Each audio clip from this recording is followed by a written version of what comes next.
जय हिंद दोस्तों, स्वागत है आपका अपने यूट्यूब चैनल जीके जीएस वाला में। दोस्तों हम बात करने वाले हैं इंट्रोडक्शन टू दीनदयाल उपाध्याय, जिसका एग्ज़ाम हुआ है 31/1/2023 को। दोस्तों अगर आप चैनल पर नए हैं तो सब्सक्राइब जरूर कर लें, ताकि अगले सेमेस्टर में भी आप हमसे जुड़े रहें। चलिए वीडियो को स्टार्ट करते हैं। दोस्तों पहला प्रश्न पूछा था दोस्तों इसमें, पंडित दीनदयाल उपाध्याय की मृत्यु कब हुई थी? तो इसमें ऑप्शन नंबर डी सही था दोस्तों, 11 फरवरी 1968। अगला प्रश्न क्या कह रहा था दोस्तों, दीनदयाल उपाध्याय की मृत्यु निम्न में से किस स्थान पर हुई? दूसरे का ऑप्शन नंबर सी है दोस्तों, मुगल सराय। अगला प्रश्न था दोस्तों, राष्ट्र धर्म किस तरह की पत्रिका थी? तीसरे का ऑप्शन नंबर सी था दोस्तों, मासिक। चौथा प्रश्न था दोस्तों, पंडित दीनदयाल उपाध्याय भारतीय जनसंघ के महामंत्री कब बने? चौथे का ऑप्शन नंबर सी सही था दोस्तों, 1952। पांचवा प्रश्न कह रहा था दोस्तों इसमें, पंडित दीनदयाल उपाध्याय के अनुसार व्यक्ति की न्यूनतम आवश्यकताओं में निम्नलिखित में से क्या सम्मिलित नहीं था? पांचवे का ऑप्शन नंबर डी सही था दोस्तों, सरकारी नौकरी। छठवां प्रश्न था दोस्तों इसमें, दीनदयाल उपाध्याय की माता का नाम क्या था? छठवें का ऑप्शन नंबर बी था दोस्तों, राम प्यारी। अगला प्रश्न है दोस्तों इसमें, सातवां प्रश्न क्या कह रहा था, पंडित दीनदयाल उपाध्याय कब से कब तक जनसंघ के अध्यक्ष रहे? सातवें का ऑप्शन नंबर ए था दोस्तों, 1967 से 1968 तक। आठवां प्रश्न है दोस्तों, सम्राट चंद्रगुप्त किस सन में प्रकाशित हुई? दोस्तों इस क्वेश्चन में हमें डाउट लग रहा है, क्योंकि दोस्तों चंद्रगुप्त हिंदी के प्रसिद्ध नाटककार जयशंकर प्रसाद का प्रमुख नाटक है और उन्होंने 1931 में इसे प्रकाशित किया था, लेकिन ऑप्शन में यहाँ 1931 है नहीं। तो अब आप लोग कमेंट करके बताइएगा इसमें कौन सा ऑप्शन सही है। आगे बढ़ते हैं दोस्तों। नवा प्रश्न कह रहा था, पंडित दीनदयाल उपाध्याय के नाना का क्या नाम था? नवे का ऑप्शन नंबर बी था दोस्तों, चुन्नीलाल शुक्ला। 10वां प्रश्न था दोस्तों इसमें, पंडित दीनदयाल उपाध्याय ने संघ का प्रचार किस जिले से शुरू किया? 10वें का ऑप्शन नंबर बी था दोस्तों, लखीमपुर खीरी। 11वां प्रश्न था दोस्तों इसमें, पंडित दीनदयाल उपाध्याय ने कौन सी उच्च परीक्षा पास की थी?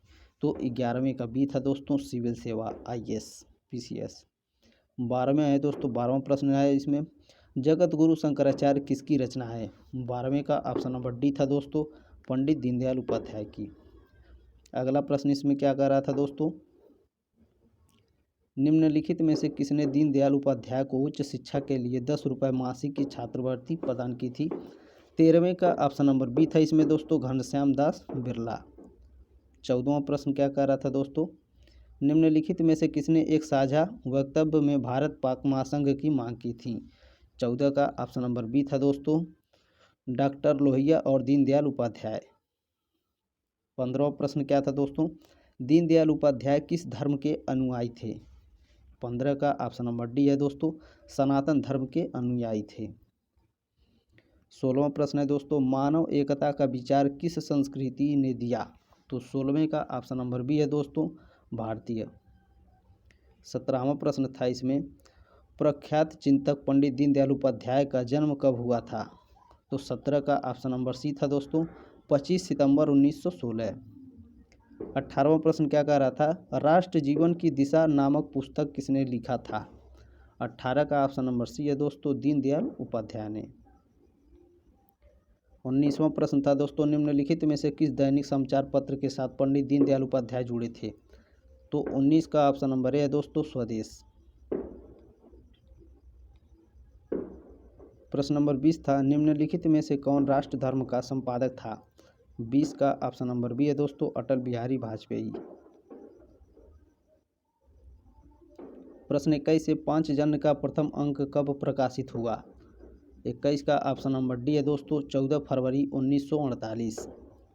22वां प्रश्न क्या कर रहा था दोस्तों, पांचजन्य का प्रथम संपादक कौन था? तो प्रश्न नंबर 22 का ऑप्शन नंबर डी है दोस्तों, दीनदयाल उपाध्याय।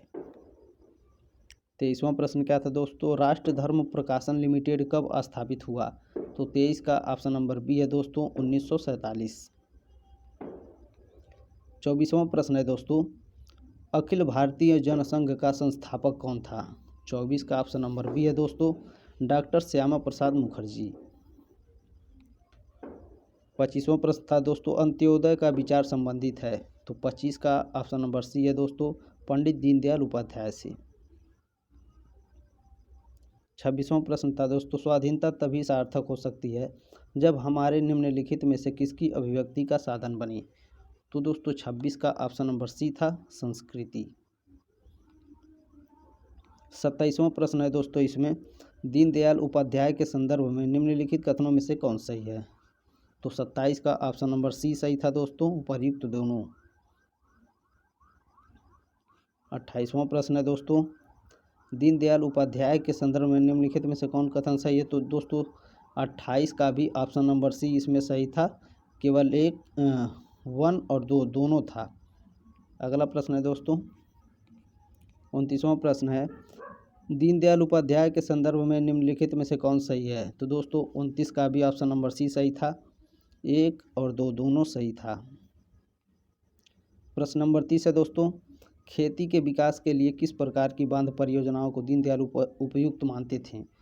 तो 30 का ऑप्शन नंबर ए है दोस्तों, छोटी। 31वां प्रश्न क्या कर रहा था दोस्तों, दीनदयाल उपाध्याय ने पूंजीवाद एवं समाजवाद के समांतर किस अवधारणा का प्रतिपादन किया था। तो 31 का ऑप्शन नंबर सी सही था दोस्तों, एकात्मक मानवतावाद। 32 का दोस्तों 32वां प्रश्न क्या है, दीनदयाल उपाध्याय के अनुसार आर्थिक प्रजातंत्र का मुख्य मापदंड क्या है। तो 32 का ऑप्शन नंबर बी है दोस्तों, काम का अधिकार।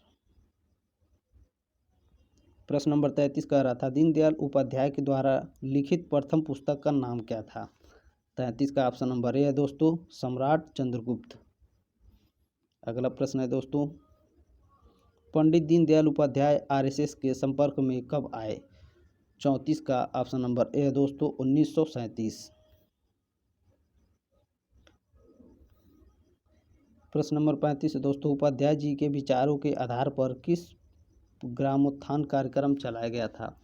इस प्रश्न का उत्तर आप लोग कमेंट करके हमें बताइएगा। 36वां प्रश्न क्या कह रहा था दोस्तों, दीनदयाल जी ने राजनीतिक दलों को कितने भागों में विभाजित किया है। 36 का ऑप्शन नंबर बी सही था दोस्तों, 4। 37वां प्रश्न है, पंडित दीनदयाल उपाध्याय मूल रूप से किस राजनीतिक दल से जुड़े थे। तो 37 का ऑप्शन नंबर बी है दोस्तों, जनसंघ, जिसे प्रेजेंट टाइम में बीजेपी कहा जाता है दोस्तों। 38वां प्रश्न दोस्तों, देश में बेकारी की समस्या के लिए दीनदयाल जी ने निम्नलिखित में से किसे मुख्य रूप से दोषी मानते थे। तो 38 का ऑप्शन नंबर डी सही है दोस्तों, उपरोक्त सभी। 39वां प्रश्न था इसमें दोस्तों, दीनदयाल जी पर डाक टिकट निम्नलिखित में से किस वर्ष जारी हुआ। तो 39 का ऑप्शन नंबर डी है दोस्तों, 1978। लास्ट प्रश्न है, दीनदयाल जी ने अपनी अंतिम ट्रेन यात्रा किस ट्रेन से की। तो 40 का ऑप्शन नंबर सी था दोस्तों, पठानकोट सियालदाह एक्सप्रेस। दोस्तों आप लोग कमेंट करके बताइएगा आप लोगों का 40 में से कितना प्रश्न इसमें सही हुआ है दोस्तों अगर आप चैनल पर नए हैं तो सब्सक्राइब जरूर कर लीजिएगा, क्योंकि दोस्तों अगले सेमेस्टर में भी आपसे मुलाकात होगी। मिलते हैं अगले वीडियो में, तब तक के लिए जय हिंद, वंदे मातरम।